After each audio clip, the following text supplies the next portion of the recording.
Hello everyone, welcome back to my YouTube channel Arya classes. तो आज हम लोग देखेंगे कोऑर्डिनेट ज्योमेट्री। तो बड़े दिनों के बाद आज फिर से हम लोग आ पहुंचे हैं यूट्यूब पर। कुछ रीजन था, कुछ प्रॉब्लम था जिसके कारण से वीडियो नहीं बना पा रहे थे। तो फिर आप कंटिन्यू रहेंगे यूट्यूब पर। तो जैसा कि आप सभी जानते हैं, कोऑर्डिनेट ज्योमेट्री हम बात करेंगे क्लास 10 का। हम लोग क्लास 10 के लिए पढ़ेंगे। तो 9 क्लास का जैसा कि हम लोग पढ़ चुके थे 9 क्लास में कोऑर्डिनेट ज्योमेट्री में, तो उसको भी रिकॉल कर लेंगे। और उसके बाद जो 10 क्लास का जो है उससे कॉन्सेप्ट क्या होता है, बेसिक कॉन्सेप्ट को देखेंगे, फार्मूला। उसके बाद हम लोग उसका प्रॉब्लम को देखेंगे। चलिए स्टार्ट करते हैं आज के नए सेशन को। क्या है coordinate geometry. Coordinate geometry, coordinate geometry.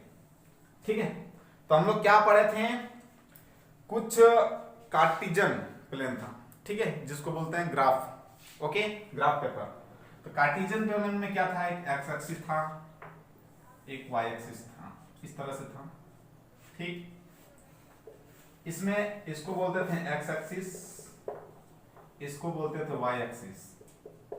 ठीक, इसको नेगेटिव था, ये नेगेटिव एक्स एक्सिस को एक्स डैश से डिनोटेट करते थे, इसको वाई डैश से। ठीक है, इसका नाम था एब्सिसा। क्या नाम था? एब्सिसा। इसका नाम था ऑर्डिनेट। क्या नाम था?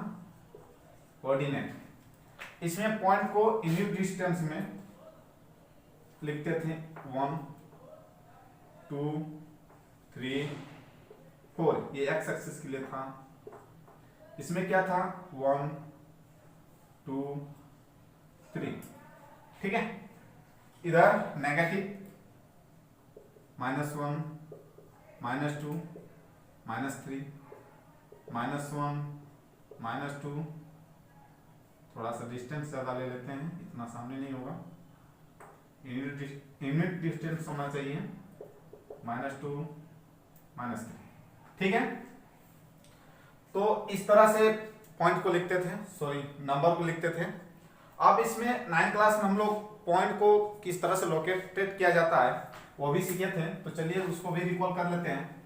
देखिए पॉइंट अगर देखिए 3,4 है, तो इसको देखिए ये होता था एक्स एक्सिस, ये होता था वाई एक्सिस। यानी एक्स एक्सिस का आने का मतलब हुआ वाई एक्सिस से 3 यूनिट डिस्टेंस होगा। कितना? वाई एक्सिस से 3 यूनिट डिस्टेंस होगा, परपेंडिकुलर डिस्टेंस होगा। वाई एक्सिस से परपेंडिकुलर डिस्टेंस होगा। ठीक, ओके। और ये वाई कोऑर्डिनेट कहने का मतलब हुआ कि एक्स एक्सिस से परपेंडिकुलर डिस्टेंस होगा। ठीक है, कितना? कहां से? वाई एक्सिस से, यानी perpendicular distance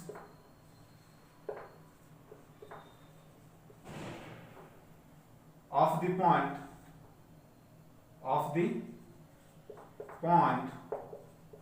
from x coordinate की बात करेंगे तो यहां होगा y एक्सिस। ठीक, और जब y कोऑर्डिनेट की बात करेंगे क्या होगा? x एक्सिस, यानी उल्टा होगा। ठीक है, यानी कहने का सेंस ये हुआ, देखिए 3 है, यानी यहां से 3 यूनिट डिस्टेंस होना चाहिए। 3 यूनिट कहां से? एक्स एक्सिस से। किस पे होगा? यहां पे, सॉरी यहां पे होगा, यहां पे हुआ ना। तो इस तरह से जाएगा, परपेंडिकुलर इस तरह से होगा ना। अब बात हो रहा है कि जब 0.4 का, वाई एक्सिस पे 0.4, देखिए पहले इसको लिख लीजिए। वाई एक्सिस पे क्या? देखिए एक्स एक्सिस का है वाई एक्स कोऑर्डिनेट, यानी यहां पे आएगा। ठीक, वाई कोऑर्डिनेट कितना? 4, यानी 4 देखिए यहां पे आएगा, यहां से। अब क्या करना है, इसको इस पॉइंट को लोकेट करने के लिए क्या करना होगा? इस पॉइंट का परपेंडिकुलर डिस्टेंस निकालेंगे। देखिए चलिए, परपेंडिकुलर लाइन खींचिए, इसको ड्रॉ कीजिए इस तरह से। सॉरी परपेंडिकुलर नहीं हुआ, तिरछा हो गया, इस तरह से करेंगे। ठीक है, अब इस पॉइंट से परपेंडिकुलर लाइन ड्रॉ कर दिए। अब क्या y कोऑर्डिनेट क्या है 4 से एक परपेंडिकुलर लाइन ड्रॉ कर दी। ठीक है, देखिए दोनों का कहां कट हो गया इसका, यहाँ पे। तो यही पॉइंट क्या कहलाता है 3,4। समझ में आ गया होगा किस तरह से इसको लोकेट करते हैं। तो हम लोग इतना 9 क्लास में पढ़ चुके थे। अब हम लोग इस क्लास में यानी क्लास 10 में पढ़ेंगे कोऑर्डिनेट ज्योमेट्री में डिस्टेंस फॉर्मूला और सेक्शन फॉर्मूला। उसके बाद एरिया ऑफ ट्रायंगल, यानी देखिए कोई पॉइंट रहेगा, एक पॉइंट P है, एक पॉइंट Q है, और इसको मिलाने वाला एक लाइन होगा, लाइन सेगमेंट होगा। ठीक है, लाइन सेगमेंट, इसका लेंथ निकालना हम लोग सीखेंगे एक्सरसाइज 7.1 में। फिर नेक्स्ट देखेंगे एक्सरसाइज 7.2 में सेक्शन फॉर्मूला। ठीक है, क्या होता है वो देखेंगे, और उसके बाद एरिया ऑफ ट्रायंगल। तो चलिए आज हम लोग सीखेंगे distance formula. Okay, distance formula. ठीक है, इसमें क्या होता है, देखिए एक पॉइंट यहां, एक पॉइंट है P, एक पॉइंट यहाँ पे Q, इसको मिलाने वाला लाइन सेगमेंट इस तरह से होगा। इसका लेंथ निकालने के लिए पूछेगा, तो इसके लिए क्या फॉर्मूला होता है, चलिए सबसे पहले इसको लिखते हैं। फाइंड द लेंथ ऑफ, या तो फिर find the distance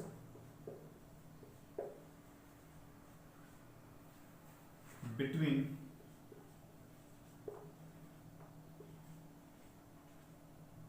P and Q। क्या होगा PQ। इसके लिए होता है, मान लीजिए इसका कोऑर्डिनेट है इस पॉइंट का x1 y1, इस पॉइंट का कोऑर्डिनेट है x2 y2। तब इसका फॉर्मूला क्या होता है x2 माइनस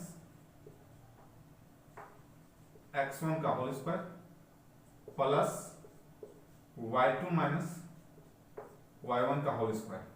देखिए इसको इस तरह से भी लिख सकते हैं, PQ is equal to x1 minus x2 का whole square plus y1 minus y2 का होल स्क्वायर। क्यों इस तरह से लिख सकते हैं, अगर यहां से देखिए माइनस कॉमन कर देंगे, क्या आ जाएगा, माइनस बाहर निकलेगा, और जब उसका माइनस का स्क्वायर करेंगे तो माइनस का स्क्वायर क्या होता है प्लस, यानी माइनस इंटू माइनस क्या होता है प्लस। ये आप लोग लो क्लास से सीखते आए होंगे, नीचे के क्लास में आप लोग पढ़े होंगे। ठीक है, तो इसलिए इसको इस तरह से भी लिख सकते हैं।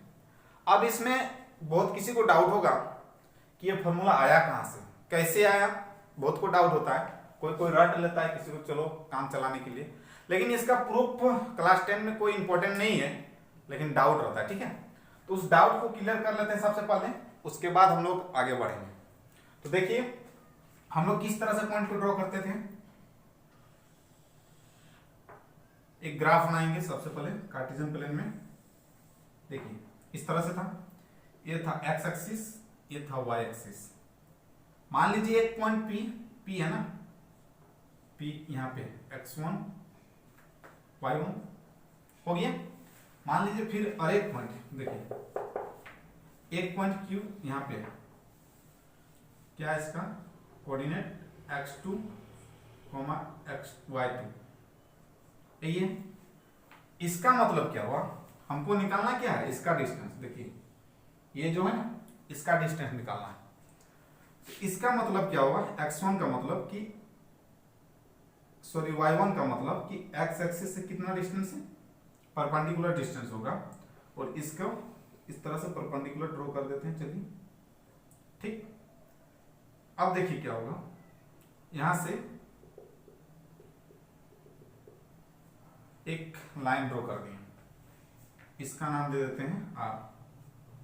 देखिए इसका मतलब क्या हो गया, परपेंडिकुलर डिस्टेंस है ना, कहां से x एक्सिस से। अभी बताए थे परपेंडिकुलर डिस्टेंस अगर हुआ x एक्सिस से होगा, उसका वैल्यू जो y कोऑर्डिनेट होगा वो होगा, और y एक्सिस से परपेंडिकुलर डिस्टेंस, देखिए यहां से यहां जाएगा, तो ये कितना हो जाएगा x1 समझ में। फिर देखिए ये देखिए यहां से परपेंडिकुलर डिस्टेंस है, कहां से, एक्स एक्सिस से इस पॉइंट तक, तो इस पॉइंट का y कोऑर्डिनेट इसका डिस्टेंस हो जाएगा, और ये देखिए y एक्सिस है, तो यहां से इस पॉइंट तक का डिस्टेंस यानी इस पॉइंट और ये पॉइंट सेम होगा डिस्टेंस, ठीक है, क्योंकि पैरेलल है, पैरेलल में क्या होता है डिस्टेंस सेम होता है। तो जब यहां से जाएगा, यहां से इस पॉइंट तक इसका डिस्टेंस क्या होगा, x कोऑर्डिनेट होगा उस पॉइंट का, x कोऑर्डिनेट क्या है x2 है, यानी यहां इस y एक्सिस से इस पॉइंट तक का डिस्टेंस कितना निकला x2, और इस y एक्सिस से इस पॉइंट तक का डिस्टेंस कितना निकला x1, यानी इस तब इसका डिस्टेंस कितना हो जाएगा x2 माइनस x1। समझ में। इस पूरा बड़ा में अगर इस छोटा को घटा देंगे तो क्या निकलेगा, यही ना निकलेगा। सिमिलरली देखिए इस पूरा का डिस्टेंस कितना है, पूरा का y2, और यहां तक का डिस्टेंस कितना है, यहां से y1 है, यानी इसका भी डिस्टेंस कितना, यहां से यहां तक कितना होगा y1, क्यों, क्योंकि ये दोनों पैरेलल है, ठीक है, यानी दोनों का डिस्टेंस कितना होगा सेम होगा। तो देखिए पूरा पूरा कितना निकला y2, और यहां से यहां तक कितना निकला y1, यानी इसका मतलब ये कितना होगा y2 माइनस y1। समझ गए। तो अब क्या होगा, ये जब y2 माइनस y1 हो गया देखिए, ठीक है, और ये कितना है x2 माइनस x1, जब ये x2 माइनस x1 है ये डिस्टेंस भी कितना होगा x2 माइनस x1, और यहाँ पे क्या है परपेंडिकुलर है ये लाइन, यानी इस पे 90 डिग्री का एंगल बन रहा है, यानी ये क्या बन गया राइट एंगल ट्रायंगल। क्या बन गया राइट एंगल ट्रायंगल। तो इन ट्रायंगल PQR, किसमें, इस ट्रायंगल में देखेंगे हम लोग, क्या देखेंगे पाइथागोरस प्रमेय। पाइथागोरस प्रमेय क्या कहता है, हाइपोटेनियस स्क्वायर, यानी हाइपोटेनियस क्या देखिए सबसे लंबी लेंथ क्या है, सबसे लॉन्गेस्ट लाइन क्या है, यही है ना, तो इसको क्या बोलेंगे PQ, यानी PQ का स्क्वायर इज इक्वल टू होता है परपेंडिकुलर स्क्वायर, यानी परपेंडिकुलर ये है QR square plus base square, base क्या है PR का स्क्वायर, ठीक। इसका वैल्यू कितना है y2 माइनस y1 का होल स्क्वायर, प्लस इसका वैल्यू कितना है x2 माइनस x1 का होल स्क्वायर, ठीक है। अब क्या हो गया देखिए p स्क्वायर है, देयरफॉर PQ कितना होगा अंडर रूट, देखिए इसको इधर लिख देते हैं कोई फर्क नहीं पड़ेगा, y2 माइनस y1 का होल स्क्वायर होगा plus y2 minus x2 minus x1 का whole square plus y2 minus y1 का होल स्क्वायर। देखिए प्रूव हो गया। तो बहुत किसी को डाउट होता है कि कहां से आता है फॉर्मूला, जो मैंने उस डाउट को क्लियर कर दिया है। अब इसमें इसी फॉर्मूला का यूज करके हम लोग डिस्टेंस निकालते हैं किन्हीं दो पॉइंट है, 2 पॉइंट्स के बीच में, ठीक है। तो चलिए एक एग्जांपल देखते हैं, उसके बाद क्वेश्चन प्रॉब्लम को देखेंगे।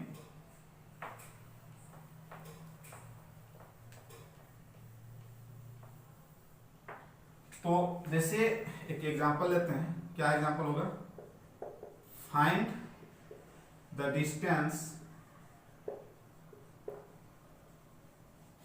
बिटवीन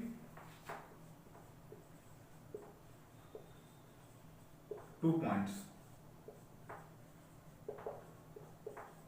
क्या क्या होगा, एक मान लेते हैं 1 3 एंड एक मान लेते हैं 4 6, ठीक है। क्या 1 3 4 6। तो सबसे पहले इसका काम क्या करना होगा, हम लोग को लेट कर लेना होगा पॉइंट को, let P is equal to 1 3 and Q 4 6, ठीक है। क्या निकालेंगे PQ, देन PQ क्या हो जाएगा, इसी के बीच में डिस्टेंस निकालना है ना, क्या होता है x2 minus x1 plus y2 minus y1, यही होता है ना फॉर्मूला। देखिए तो ये क्या होता है, P कोऑर्डिनेट x1 लेंगे और इसको y1, और ये क्या हो जाएगा x2 y2, ठीक है, यही होता है। अब इसमें चलिए वैल्यू पुट करते हैं हम। x2 की जगह में कितना है 4 x1 की जगह में 1 होल स्क्वायर हो जाएगा, प्लस y2 की जगह में कितना है 6 माइनस y1 की जगह में कितना है 3 का होल स्क्वायर हो जाएगा। यहाँ पे कितना होगा 3 का स्क्वायर प्लस इसमें कितना होगा 3 का स्क्वायर, यानी 3 3 जा 9 3 3 जा 9 9 प्लस 9 18, यानी कितना होगा 3√2। डिस्टेंस को किससे इसका यूनिट क्या होता है पता नहीं यूनिट, इसलिए इसमें लिख देंगे यूनिट्स। ठीक, ये था इस एक्सरसाइज में। पहले कुछ फंडामेंटल था, कुछ बेसिक कॉन्सेप्ट था, उसको सीखें। अब हम लोग नेक्स्ट वीडियो में कुछ एक्सरसाइज 7.1 का और उसमें जो उसका उस एक्सरसाइज के पहले जो एग्जाम्पल है उसका प्रॉब्लम को सब सॉल्व करेंगे। तो इस वीडियो में आज के लिए इतना ही, यहीं तक इस वीडियो को एंड करते हैं। अगर आपको इस तरह की वीडियो और चाहिए तो प्लीज़ कमेंट कीजिए इस यूट्यूब चैनल के कमेंट सेक्शन में। तो चलिए, bye bye, take care, thank you so much.